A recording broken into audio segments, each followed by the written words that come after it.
All right, so I got an awesome new toy today to check out, and I'm excited.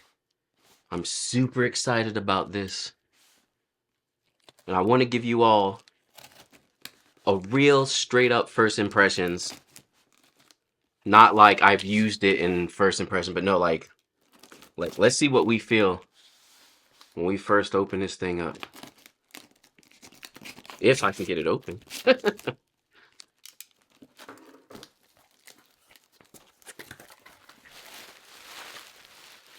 Well, they got it in a little case.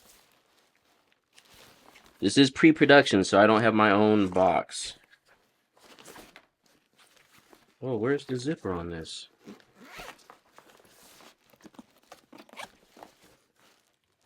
Whoa. Come on. Wow.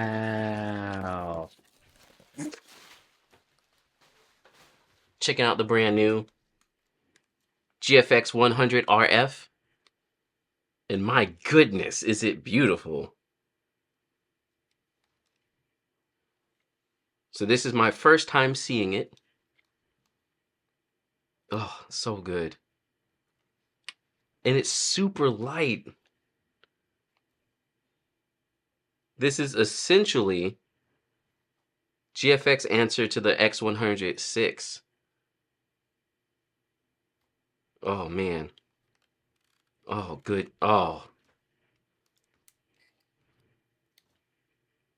Yes. Y'all look at this thing. Look at it. It's so light. This is crazy. And it works just like a Fujifilm, just the way you would expect it to. There's this new lever at the front for punching in. Oh my goodness.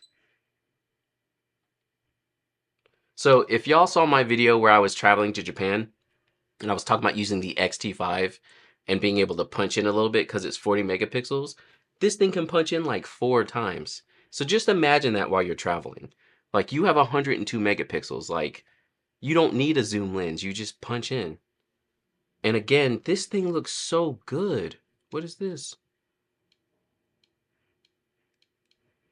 Okay, they're using that as the shutter. That's punching in. Whoa. There's an aspect ratio dial, and it still shows you in your crop. My goodness. So good. So yeah, I'm kind of at a loss of words for how awesome this camera looks. The GFX 100 RF is a gorgeous camera, but let's go ahead and talk about my initial thoughts. And this is literally, I have no information about the camera. I don't know too much about it.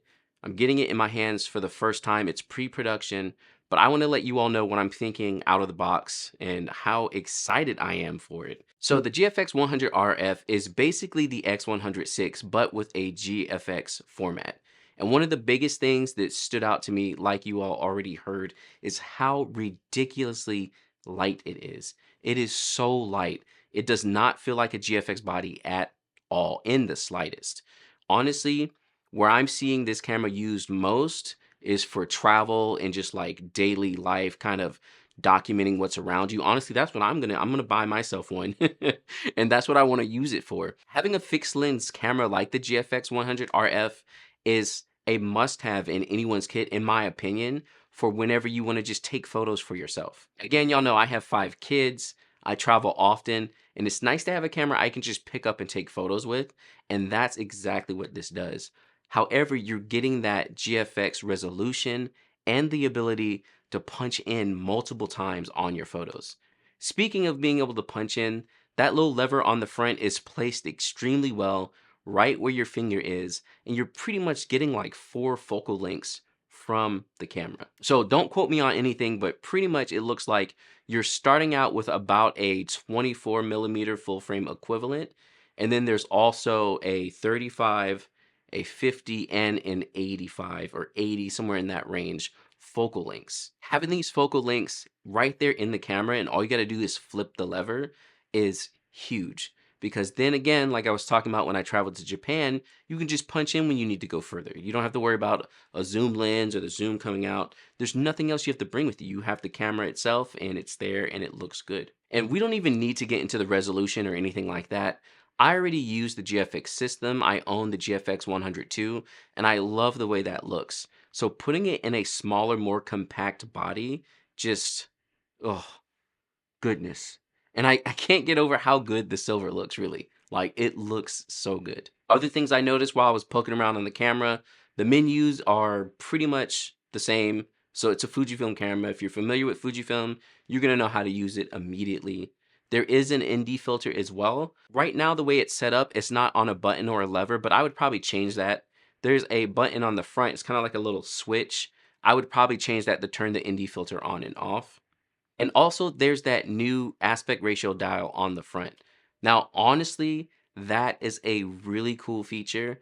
And a lot of people I know are like, oh, if you're shooting in RAW, then it doesn't matter. And yes, that is true. But first off, it helps you frame up your shots. So even if you are in RAW, you know that you're framing your shot the way you want it for when you crop it. Also, if you're like me, a lot of times when I'm using a camera like this, I'm shooting in JPEG. Fujifilm JPEGs look absolutely amazing. And being able to get back to that feel of film photography and just taking pictures because you want to take a picture is huge. Again, I keep referencing when I was in Japan, but I was there for about a month. And this was one of the first times that I got to sit down and just take photos because I was enjoying what I was doing. And again, with the XD5, being able to punch in when I needed to get a little bit closer, that was super helpful. So having these aspect ratios for a shot that's going to feel a certain way and you're just doing it in JPEG, honestly, to me, makes a lot of sense.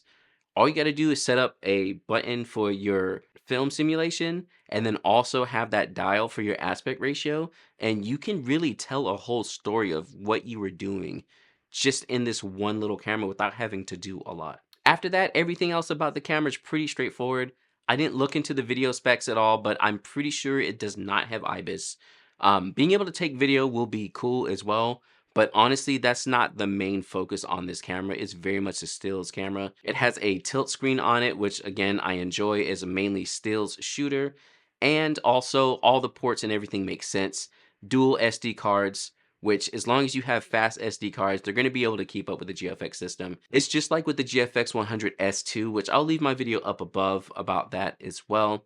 It uses the new batteries, which I love because all my cameras now own it. I have the XS20, GFX 102, XT5, and they all use the new Fujifilm battery. So because of this, I don't have to swap out different batteries or have one charger for one thing. I can use all the same batteries, use the same charger I use for everything, and just put in whatever battery when I need it.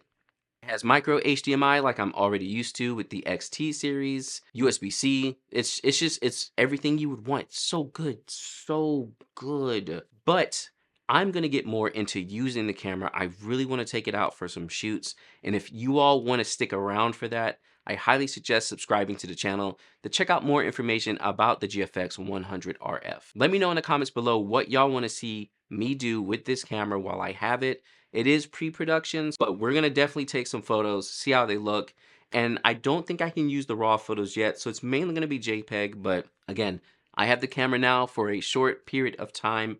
I really want to get into using it, and I want you all to enjoy all the information I can put together for it. So make sure to like and subscribe, and I will catch you all on the next one.